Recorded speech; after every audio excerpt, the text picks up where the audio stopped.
Selamat siang untuk anak-anak sehari ini. Jumpa kembali kita dalam melanjutkan materi PKN kita pada hari ini ya. Semangat belajar buat kalian, generasi-generasi unggul, generasi-generasi kelak yang akan menjadi orang-orang hebat di bangsa dan negara kita ini ya. Oke, silakan diklik linknya dan simaklah penjelasan pada pagi hari ini. Kita akan jelaskan, kita akan sharing, kita akan diskusikan terkait dengan menampilkan sikap yang sesuai dengan hukum, ya. Menampilkan sikap yang sesuai dengan hukum. Nah, dalam konteks kita sebagai warga negara NKRI, maka kita terikat ya dengan aturan dan hukum yang berlaku dan disepakati di negara kita ini. Jadi tentu negara kita ini bukanlah negara barbar, negara sesuka gue, bukan. Di negara kita ini ada aturan, ada hukum yang mengatur tata laksana, kegiatan, dan kehidupan kita.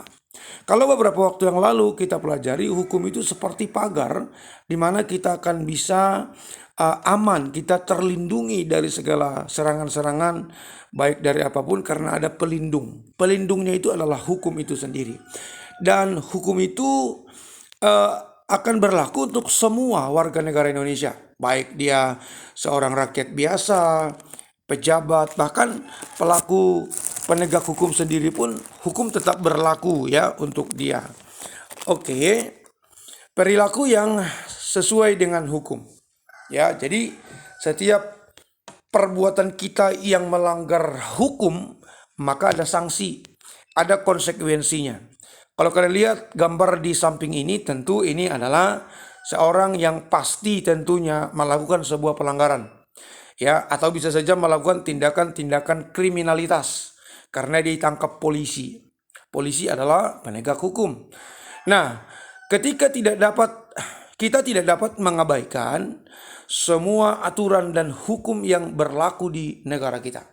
Kita nggak bisa berlaku dan berkata ini hidupku, sukaku, nggak bisa. Ketika Anda dan saya tinggal dan menjadi warga negara Indonesia, maka kita hidup dalam aturan dan hukum yang berlaku.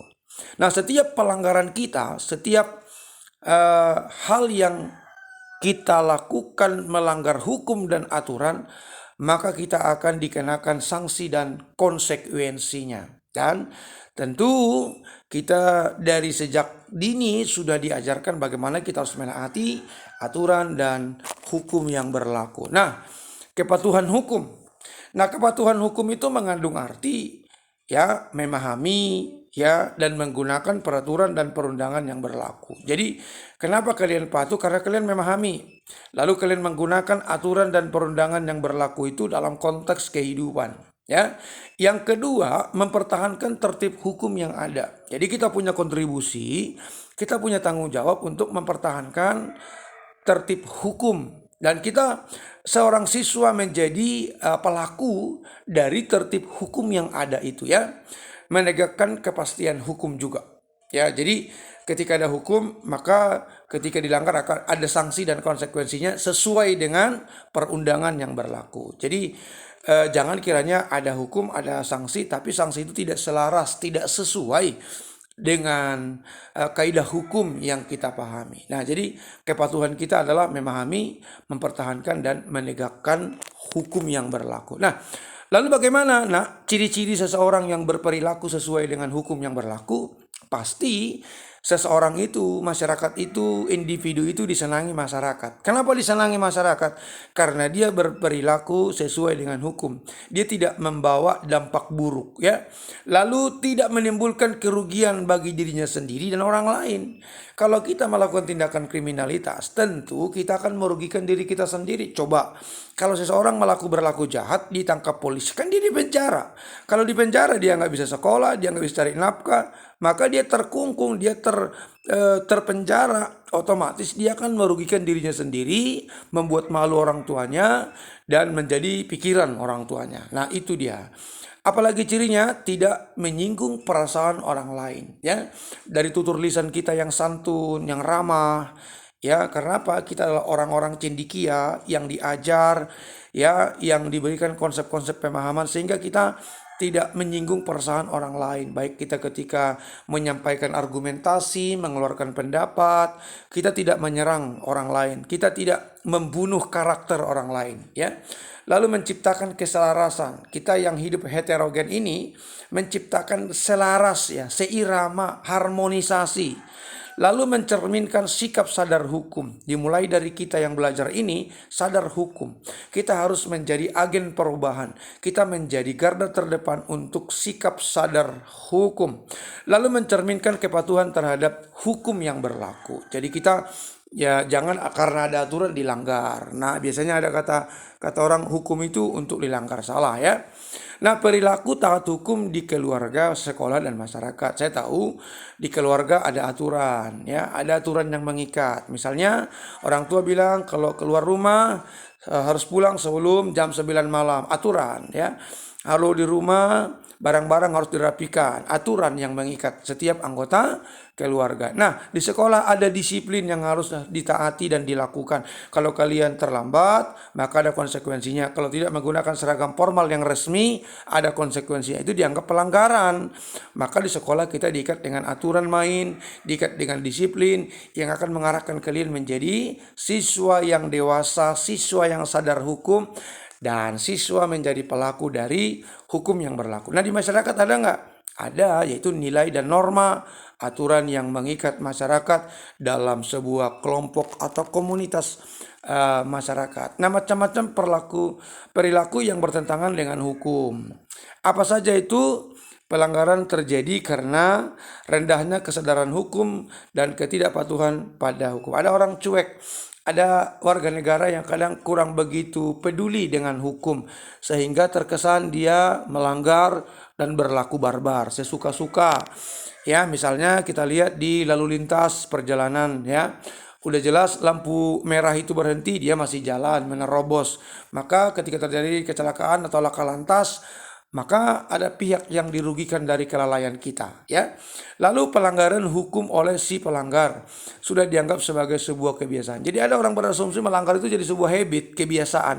Kalau dia nggak melanggar hukum, nggak senang dia, ya, nggak suka cita dia. Nah, ini termasuk sebuah penyakit lah, ya, penyakit kita sebut. Kenapa? Kalau kita benar dewasa, tentu kalau kita melanggar kita bisa introspeksi diri, ya. Karena pelanggaran kita bisa merugikan pihak-pihak lain loh yang tidak bersalah, ya kan? Baik, hukum yang berlaku sudah tidak sesuai lagi dengan tuntunan kehidupan, tidak up to date. Maka perlu direview, perlu di-upgrade lagi, lihat sesuai dengan kebutuhan zaman, ya. Oke, kita lanjutkan materinya pelanggaran hukum. Nah, pelanggaran oleh masyarakat bisa masyarakat, misalnya pelaku-pelaku tindakan kriminalitas termasuk dalam ranah pidana, membunuh, ya, mencuri, pelaku perampokan. Nah, masyarakat, ya, masyarakat menjadi pelaku dari pelanggaran hukum itu. Bisa juga aparat penegak hukum itu sendiri jadi pelanggar, misalnya kepolisian, ASN, dan penegak-penegak hukum yang lain yang melakukan pelanggaran hukum. Aparat penegak hukum justru menjadi contoh buruk, benar, ya. Jadi misalkan polisi yang menegakkan hukum justru menjadi pelanggar hukum. Jadi mereka ini menjadi presiden buruk, menjadi contoh buruk buat masyarakat, ya. Sehingga tingkat kepatuhan dan tingkat respek masyarakat itu menurun, berkurang. Tingkat kepercayaan masyarakat kepada aparat penegak hukum menurun melihat kasus-kasus yang dilakukan oleh penegak hukum. Banyak sekarang kasus-kasus yang dilakukan oleh penegak hukum. Misalnya di tubuh kepolisian, ya. Kita ingat di Sumatera Utara banyak kasus atau PRK Poldasu di mana banyak anggotanya yang menjadi pelanggar hukum, ya. Ada yang pelaku kriminalitas, ada yang menjual narkoba dan tidak disiplin, ya. Kasus yang dilakukan Oknum Polri itu terhitung tinggi, ya. Dan ini menjadi PR kepada Kapolri juga untuk bisa menertibkan jajarannya untuk bisa menjadi contoh, panutan, dan teladan di tengah masyarakat. Jadi simbol pengayom masyarakat kembali dihidupkan, polisi yang ramah, santun, humanis, polisi bersama dengan rakyat, ya. Jadi penegak hukum yang terhukum. Jadi banyak juga di negara kita ini penegak hukumnya yang akhirnya terhukum karena mereka melanggar. Nah, apa yang menjadi kesimpulan dari materi kita ini adalah pelanggaran hukum atau tindakan melawan hukum baik yang dilakukan oleh masyarakat atau dapat penegak hukum juga lakukan, akan diberikan atau dikenakan sanksi atau ganjaran hukuman atas pelanggaran tersebut. Jadi kalau kita melakukan sebuah tindakan melawan hukum, maka ada sanksi buat kita. Jadi hukum itu sama, tidak tajam ke bawah tumpul ke atas. Itu tidak benar. Ungkapan itu tidak benar. Yang benar adalah semua orang sama di mata hukum, baik masyarakat sipil maupun aparat penegak hukum. Hukum itu berlaku adil. Dia adalah hukum yang sama untuk semua. Nah, hukum tidak pandang bulu. Siapapun yang melanggar hukum akan diseret ke pengadilan untuk memperoleh atau mempertanggungjawabkan perbuatannya. Jadi pernah dulu ada siaran televisi yang membahas tentang tindakan kriminalitas, Bang Napi ya. Dia mengingatkan waspadalah, sebab kejahatan terjadi bukan karena hanya ada niat dari pelakunya, tetapi karena ada kesempatan. Jadi karena ada niat dahulu, lalu ada kesempatan, maka tindakan kriminalitas terjadi. Jadi anak-anakku pada hari ini, mari kita menjadi pelopor taat hukum, pelaku disiplin, dan kita boleh menjadi agen perubahan. Ya, dimanapun kita berada, mari kita menjadi garda terdepan dalam taat hukum, taat aturan, disiplin, supaya kita menjadi teladan buat teman-teman kita yang lain. Ini saja penjelasan kita pada hari ini.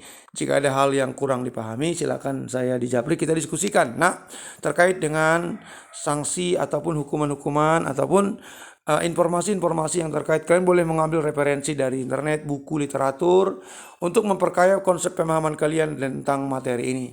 Terima kasih untuk atensinya pada hari ini. Ya, tetap semangat dan silakan nanti materinya dicatat dan tetap berpacu dalam berprestasi. Selamat siang untuk kalian semua.